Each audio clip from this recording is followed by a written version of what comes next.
Hello everyone, আসসালামু আলাইকুম। I hope আপনারা সবাই ভালো আছেন। আমিও আলহামদুলিল্লাহ ভালো আছি। Welcome to my new blog story recipe episode. তো আমি সকালবেলা ঘুম থেকে উঠে আমার ছেলেকে নিয়ে অনেক প্যারা খাইছি, অনেক কাজ করছি। এখন হচ্ছে আমার হাজব্যান্ডের নাস্তা রেডি করলাম, তখন প্রায় 1টার মতো বাজে। এর মাঝখানে আমার রান্না বান্নাও শেষ করতে হয়েছে, প্লাস ছেলের খাওয়া দাওয়া শেষ করতে হয়েছে। তো এখন হচ্ছে আমি একটু রান্না করব, মাংস রান্না করব মেনলি। এটা হচ্ছে মেজবান মাংস। তো আমি হচ্ছে এখানে সব মশলা টশলা সব কিছু দিয়ে আগে ভালো করে মাখাই নিচ্ছিলাম, মানে ম্যারিনেট করে নিচ্ছিলাম। আমি হচ্ছে সবসময় এভাবেই রান্না করি, বেশি মাংস রান্না করলে সব হচ্ছে একসাথে দিয়ে ভালো করে ম্যারিনেট করে তারপর বসাই দিই। তারপর ওই দিন এমন গরম পড়ছে আর এমন গরম করতেছে, আমার ছেলে কিচ্ছু খাইতেছে না। তাই হচ্ছে আমার ছেলের জন্য আর আমার জন্য ট্যাং বানাচ্ছিলাম ঠান্ডা পানি দিয়ে। আর চুলার পাড় থেকে গলার অবস্থা খারাপ হয়ে গেছে গরমে।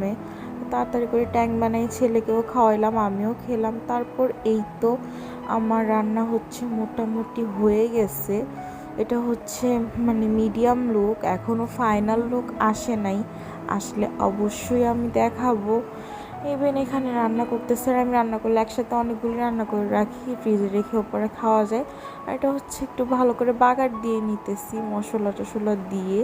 আর এখানে হচ্ছে একটু মাংস দিব, কারণ মাংসটা অল্প একটু বাগারে দিলে ভালো লাগে। এতগুলি মাংস তো একসাথে বাগারে দেওয়া সম্ভব না, বাগারটাই হচ্ছে মাংসতে আমি ঢেলে দিব। তো যাই হোক, এই হচ্ছে আমার মাংসের ফাইনাল লুক। এত সুন্দর একটা স্মেল আসতেছিল, এটা তো আমি আসলে ফোনে কাউকে বোঝাতে পারবো না। সো আপনারা যদি কেউ আমার মাংসের রেসিপি চান, আমি অবশ্যই আপনাদের সাথে শেয়ার করবো। আসলে বাচ্চা নিয়ে এত ভিডিও করা সম্ভব হয় না, নাহলে এখনই আমি শেয়ার করতাম। যাই হোক, তারপর এটা হচ্ছে একদম রাত্রে চলে গেছি, কারণ দুপুরে রান্না টান্না করে রেস্ট টেস্ট নিয়েছি, কাজও করছি, এত কিছু ক্লিপ নিই নেই।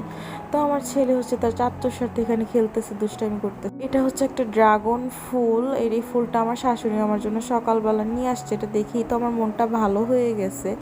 আর আমার আজকের ব্লগটা এই পর্যন্তই। সবাই ভালো থাকবেন, সুস্থ থাকবেন। আল্লাহ হাফিজ। আবারও নেক্সট কোনো ব্লগে দেখা হবে। তো সেই পর্যন্ত ভালো থাকবেন। তো tata, bye bye, take care, আল্লাহ হাফিজ। আর এই ফুলটা কেমন লাগতেছে অবশ্যই তা জানাবেন।